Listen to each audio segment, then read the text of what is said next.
OpenAI, the company behind ChatGPT, said it disrupted a covert influence campaign in the 2024 Lok Sabha elections in India. It said that the campaign, originating in Israel, used models to generate pro-Congress and anti-BJP content. Let's first listen into what Rajeev Chandrasekhar, Minister of State for Electronics and Information Technology, told me about it. Do you believe that AI was used to target voters in these elections? I think it is clear and there is now evidence spilling out, unfortunately, belatedly post the election, which is a certain degree of irresponsibility on part of these platforms, which needs to be, again, that is a separate issue that needs to be gotten to and discussed, that many political parties in India, or at least some political parties in India, have invested heavily in a strategy that depended on misinformation and therefore deep fakes and AI in the cyberspace to push their political agenda. And the recent revelations by Meta, the recent revelations by OpenAI, that there is the Congress party had, in a sense, heavily invested in using YouTube influencers to push a fake narrative, and that OpenAI, platforms like OpenAI, were being exploited to push deep fakes and misinformation, and then Meta's confirmation that many bots were being used is certainly disturbing, because it points to overseas interests working perhaps with certain political parties in India and political interests in India, trying to subvert our democracy, which is a extremely dangerous and certainly something that cannot be left unchallenged. And we are the largest democracy in the world.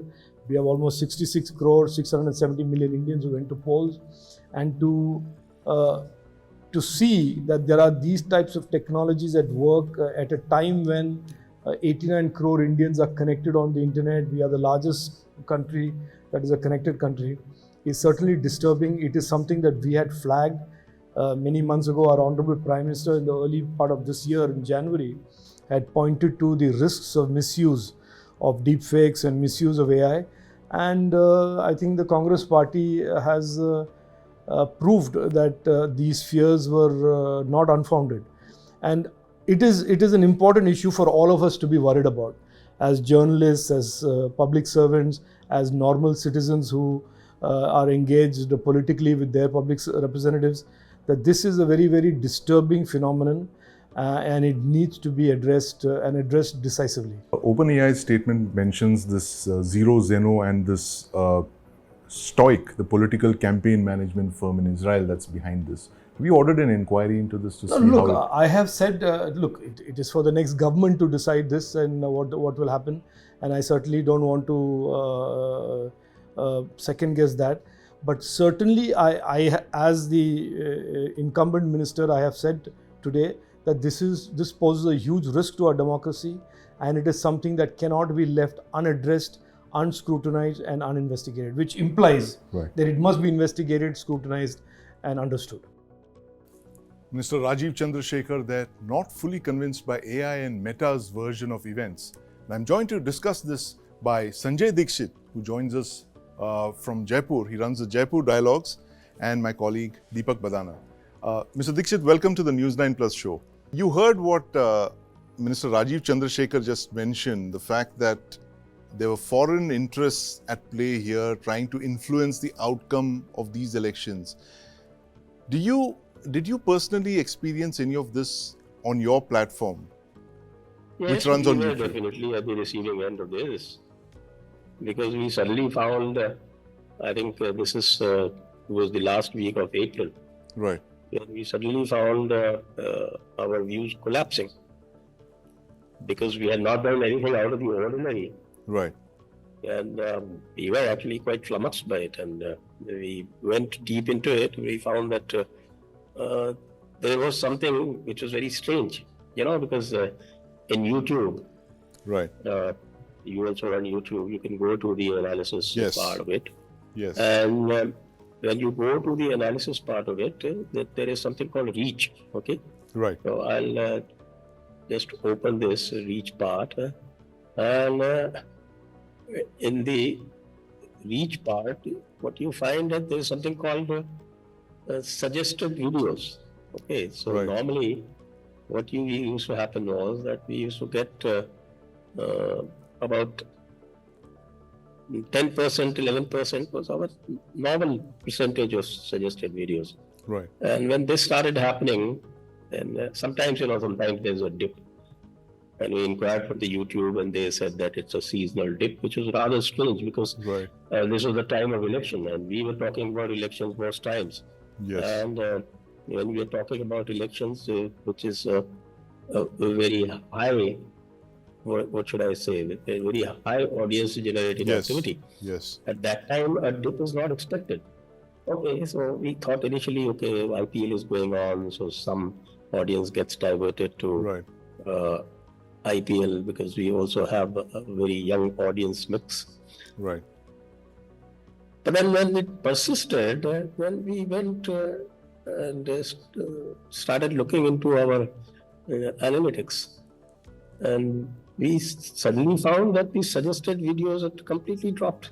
0.4%, 0.5%, something like that. And then we complained about it to YouTube.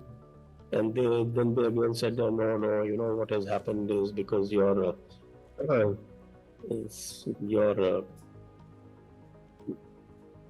per impression clicks have improved.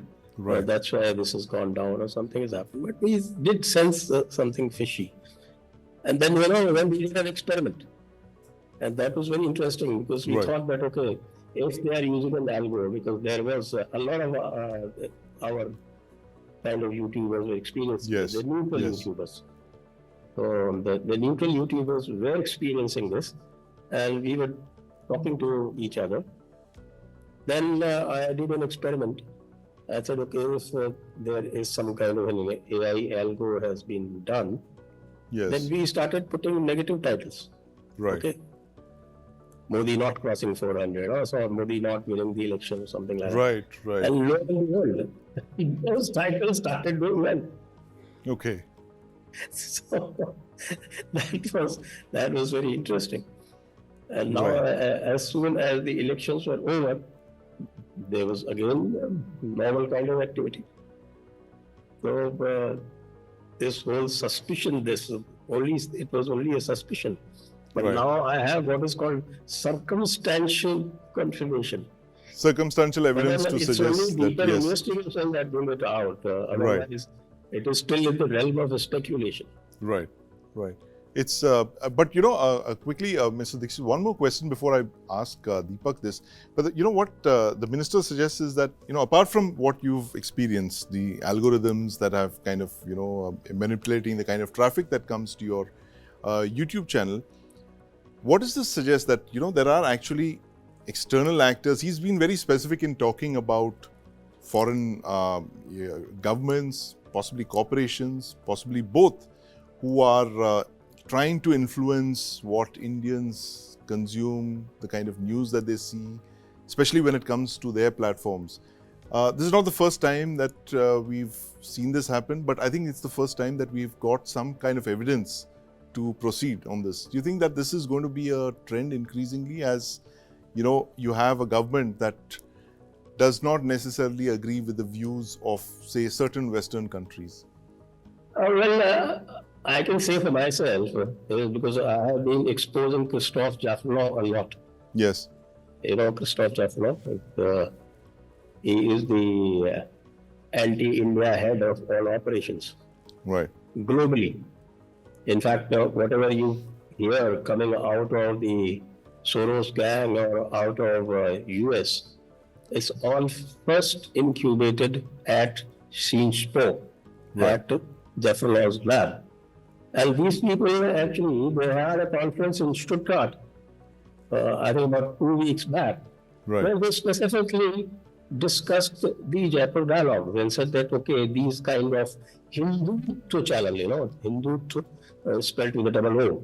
Yeah. So these Hindutva channels are very dangerous. I, in fact, put it out on a tweet on Twitter.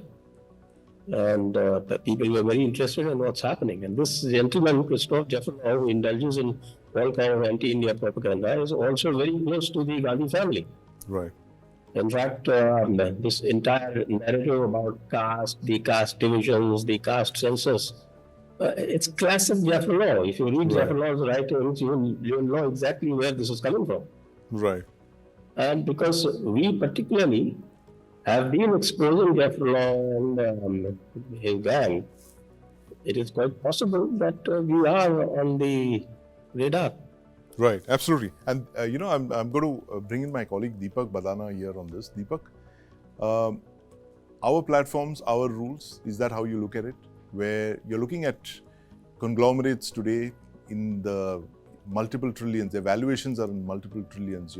Whether it's Google, it's AI, ChatGPT, Meta, all of these platforms, they've got all their own platforms, they've got their own algorithms, as Mr. Dixit was mentioning. Is this a thing of them setting the house rules for what others have to do, countries like us? I think there is a clash coming. In the US, there have already been calls There's a to backlash. somehow regulate these platforms. Right. But insofar as, say, interference on part of, say, social media is concerned, I think that is to be expected. Before the social media game came up, Right. Back in the day, you had the CIA that would influence n number of elections in whatever parts of the globe. In India, when we look at this, I think one precedent is what happened in 2016. 16, that's right. In the US. The Canadians have also, highlighted cases where they've alleged that the Chinese have tried to influence their elections. Yes. So I think it is to be expected. This is not something that even the platforms may be, responsible for. What we need to talk about is what can we, as a nation, as a society, do to, negate the risks that are associated with these platforms. Right. And that is a conversation I think is. It's a high time that such a conversation takes place in India. Right, absolutely. And that's an interesting point there. Mr. Dixit, as what Deepak mentioned, is that what can you do to negate the risks of these platforms? Start your own platforms, as possibly what the Chinese have done many years ago. But, what is happening is that when you talk about Google, you talk about Meta and others, you have to look at their investors. Who are their investors? Right. Their investors are those real big corporates who have their finger in every pie. Every big tech will have investments with them. Yes. I'm talking about the BlackRocks and I'm talking about the Vanguards and what is that, Smart Streets, and these 4 or 5 big corporates who own almost every stock, every important tech stock on the bourses, on the global bourses, especially in the US.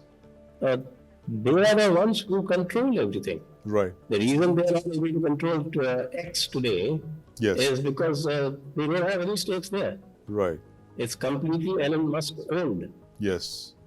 And I think as Indian economy improves, and you've seen BlackRock is wanting to come to India. Yes. Similarly, others are wanting to come to India. Right. So the government of India must ensure that anybody who is wanting to come to India, they have to play fair with us. Otherwise, we should give to them what they are trying to do with us. Right. Right. Absolutely. Deepak, you think that's the way forward? I think India definitely has, its own cards that we can play. Right. To begin with, Indians today make up, the vast majority of audience on, say, YouTube, Twitter. Right. Absolutely. 80 crore people on the internet. We make up the vast majority of netizens globally. Right. I think, the Indian government has a strong hand that it can play.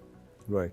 And that hand, and some would call it being a little too extreme, but we can force these corporations to, come to terms with us. Right. Or we remove our audience from their platforms. Right. And I don't think any single corporation in this world can afford that. Right. You think, Mr. Dixit, this has been tried with China, right? Where we were the first countries, one of the first major countries to lock TikTok out. And this is what the Americans seem to have done about 4 years later. You think this is the way forward?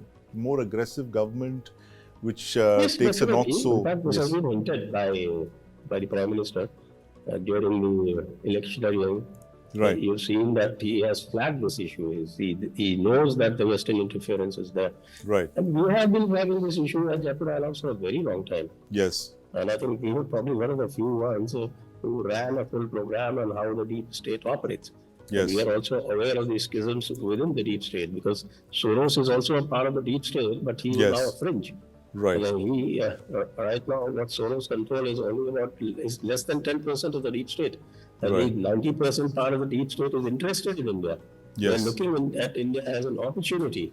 Right. So instead of doing hammer and tongs at people like Meta and all that, we should go straight to the corporates that control Meta and Google and such entities. Right, absolutely. Go straight to the corporations that control Google and Meta and all these other entities that the government of India believes has been behind some of these manipulations of elections, and we have evidence of that for the first time. But thank you very much, Mr. Dixit, for joining us, and my colleague Deepak Bhadana on this very important topic of, was there a foreign hand that disrupted or tried to disrupt India's 2024 elections?